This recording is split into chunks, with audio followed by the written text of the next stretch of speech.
পিঁপড়াটির মাথায় একটি action camera বেঁধে দিয়েছি এবং পিঁপড়াটি গর্তের মধ্যে ঢুকে যাচ্ছে। দেখতে থাকুন শেষ পর্যন্ত ভিডিওটি।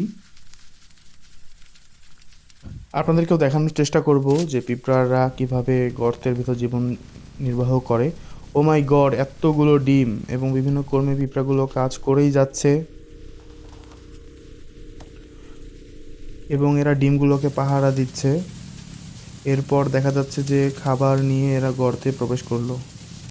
পিঁপড়াটির মাথায় একটি অ্যাকশন ক্যামেরা বেঁধে দিয়েছি এবং পিঁপড়াটি গর্তের মধ্যে ঢুকে যাচ্ছে। দেখতে থাকুন শেষ পর্যন্ত ভিডিওটি। আপনাদেরকেও দেখানোর চেষ্টা করব যে পিঁপড়ারা কিভাবে গর্তের ভিতর জীবন নির্বাহ করে। ও মাই গড, এতগুলো ডিম এবং বিভিন্ন কর্মী পিঁপড়াগুলো কাজ করেই যাচ্ছে এবং এরা ডিমগুলোকে পাহারা দিচ্ছে। এরপর দেখা যাচ্ছে যে খাবার নিয়ে এরা গর্তে প্রবেশ করলো।